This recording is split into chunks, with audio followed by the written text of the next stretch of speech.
Breaking news చూస్తున్నాం. పశ్చిమ గోదావరి జిల్లా తాడేపల్లిగూడెం జనసేనలో భారీ కుదుపు చోటు చేసుకుంది. ఎన్నికల వేళ జనసేనను వీడి మహిళా కార్యకర్తలు భారీగా వైసీపీ కూటికి చేరుతున్నారు. వడ్డీ రఘురామనాయుడు ఆధ్వర్యంలో సుమారు 200 మంది మహిళలు జనసేనను వీడి వైసీపీ కండువ కప్పుకున్నారు.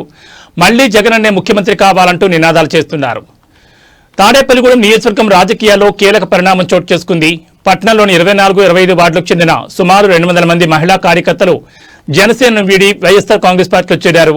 గతంలో వైసీపీ నుంచి జనసేనలోకి వెళ్లిన వీరంతా మళ్లీ తమ సొంత గుట్టుకు చేరుకోవడం విశేషం.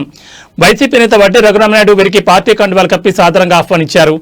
మహిళా అభ్యున్నతికి, వారి గౌరవానికి పెద్దపీట వేసిన ఏకైక పార్టీ వైఎస్ఆర్ కాంగ్రెస్ పార్టీ అని రఘురాం కొనియాడారు. క్షేత్రస్థాయి నుండి పార్టీని బలోపేతం చేసేందుకు ప్రతి ఒక్కరూ సైనికుల్లా పనిచేయాలని పిలుపునిచ్చారు. పార్టీ కోసం పనిచేసే ప్రతి కార్యకర్తకు అన్ని వేళలా అన్ని విధాలుగా అండగా ఉంటామని వడ్డీ హామీ ఇచ్చారు. రాబోయే రోజుల్లో తాడేపల్లిగూడెం నియోజకవర్గంలో వైసీపీ జెండాను ఎగురవేసి జగన్మోహన్ రెడ్డిని మళ్లీ ముఖ్యమంత్రి పీఠంపై కూర్చోబెడతామని ధీమా వ్యక్తం చేశారు. ఈ భారీ చర్చల కార్యక్రమంలో వైసీపీ నాయకులు, కార్యకర్తలు మరియు పెద్ద ఎత్తున అభిమానులు పాల్గొని సందడి చేశారు. తాడేపల్లిగూడెంలో మహిళా కార్యకర్తలు తిరిగి వైసీపీలోకి రావడంతో స్థానికంగా పొలిటికల్ హీట్ పెరిగింది. జనసేనకు ఇది పెద్ద దెబ్బేనని రాజకీయ విశ్లేషకులు భావిస్తున్నారు.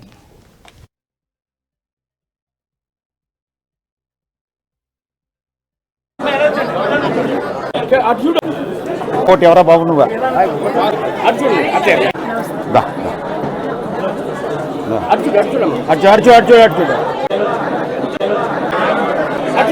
అర్చుడు అక్కడ కమ్యూనిటీ హాల్ కావాలని శంకుస్థాపన చేసి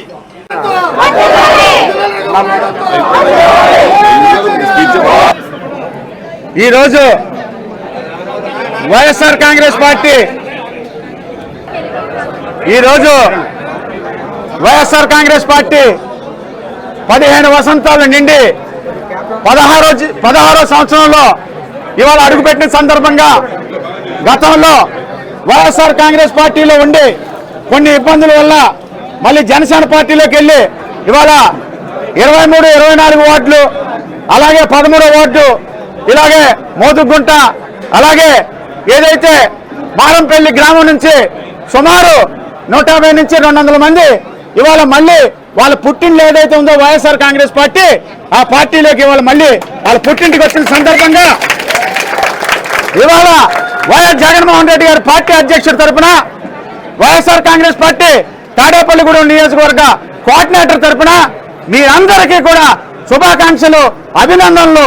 ఇవాళ మళ్ళీ పార్టీలోకి వచ్చినందుకు మీకు కృతజ్ఞతలు తెలియజేసుకుంటూ, పార్టీలో మీరు, మేము, మనందరం కూడా ఒక కుటుంబ సభ్యులుగా కలిసిమెలిసి పార్టీని గ్రామ స్థాయి నుంచి, వార్డు స్థాయి నుంచి ఇవాళ రాష్ట్ర స్థాయి వరకు కూడా మనం వివిధ మార్గాల్లో పార్టీని బలోపేతం చేసి మళ్ళీ 2027, 28, 29 ఎప్పుడు ఎలక్షన్ జరిగినా వైఎస్ఆర్ కాంగ్రెస్ పార్టీ అధ్యక్షుడు జగన్మోహన్ రెడ్డి గారిని ఈ రాష్ట్ర ముఖ్యమంత్రిగా తాడేపల్లిగూడెం నియోజకవర్గంలో వైఎస్ఆర్ కాంగ్రెస్ పార్టీ జెండా ఎగరేసేలాగా మనందరం కలిసి పనిచేద్దామని, మీ అందరికీ పార్టీలో ఉచితమైనటువంటి స్థానం ఉంటుందని, ఇవాళ పార్టీ 16వ సంవత్సరంలో అడుగుపెట్టిన సందర్భంగా ఇవాళ ఏదైతే వైఎస్ఆర్ కాంగ్రెస్ పార్టీ ఇవాళ కార్యకర్తని డిజిటలైజేషన్ ఏదైతే కార్యక్రమం చేపట్టిందో ఇవాళ 7,500 దాటి ఇవాళ ఉమ్మడి పశ్చిమ గోదావరి జిల్లాలోనే తాడేపల్లిగూడెం నియోజకవర్గం ఫస్ట్ వచ్చిన సందర్భంగా మీ అందరికీ వైఎస్ఆర్ కాంగ్రెస్ పార్టీ కార్యకర్తలకి, అభిమానులకి, కుటుంబ సభ్యులందరికీ కూడా పేరు పేరున శిరసు వంచి కృతజ్ఞతలు తెలియజేసుకుంటూ, మనందరం పార్టీ కోసం, పార్టీ కష్టకాలంలో ఉంది, ఈ రోజే మనం పార్టీ కోసం నిలబడిన వ్యక్తే నిజమైనటువంటి వైఎస్ఆర్ కాంగ్రెస్ పార్టీ కార్యకర్తగా ఇవాళ వైఎస్ జగన్మోహన్ రెడ్డి గారు మనలందరినీ గుర్తిస్తారని, ఇవాళ ఏదైతే డిజిటలైజేషన్ చేశారో మీ అందరికీ కూడా డిజిటల్ కార్డులు వస్తాయని, మీ అందరికీ ఇన్సూరెన్స్ ఫెసిలిటీ ఉంటుందని, మీరందరూ కూడా వైఎస్ జగన్మోహన్ రెడ్డి కుటుంబ సభ్యులుగా మీరందరూ కూడా డిజిటలైజేషన్ కార్డ్స్ ఆమోదం అయిపోయిన తర్వాత మీరందరూ కూడా వైఎస్ఆర్ కాంగ్రెస్ పార్టీ కుటుంబ సభ్యులుగా, జగన్మోహన్ రెడ్డి గారి కుటుంబ సభ్యులుగా మీ అందరికీ కూడా కార్డ్స్ అన్ని కూడా ఒక వారం 10 రోజుల్లో ఇష్యూ అవుతాయని మీ అందరికీ తెలియజేసుకుంటూ, పార్టీ బలోపేత కోసం మనందరం కష్టపడాలని, మీరు ఇవాళ పార్టీలోకి వచ్చిన దానికి మరింత ఉత్సాహాన్ని, మరింత బలాన్ని, మరింత మనోధైర్యాన్ని పార్టీకి, జగన్మోహన్ రెడ్డి గారికి, తాడేపల్లిగూడెం నియోజకవర్గ కోఆర్డినేటర్గా నాకు బలాన్ని చేకూర్చినందుకు మీరందరూ కూడా ఆ దేవుని జీసస్ వల్ల, ఆ అమ్మవారు, అలాగే ఏదైతే కలియుగ వెంకటేశ్వర దైవాలతో మీ కుటుంబాలన్నీ కూడా ఉగాది నుంచి ఉగాది శుభ సందర్భంగా మీరందరూ పార్టీలోకి వచ్చినందుకు మీ అందరి జీవితాల్లో సుఖ సంతోషాలు కొత్త వెలుగులు నింపాలని మనస్ఫూర్తిగా కోరుకుంటూ సెలవు తీసుకుంటున్నాను. జై జగన్.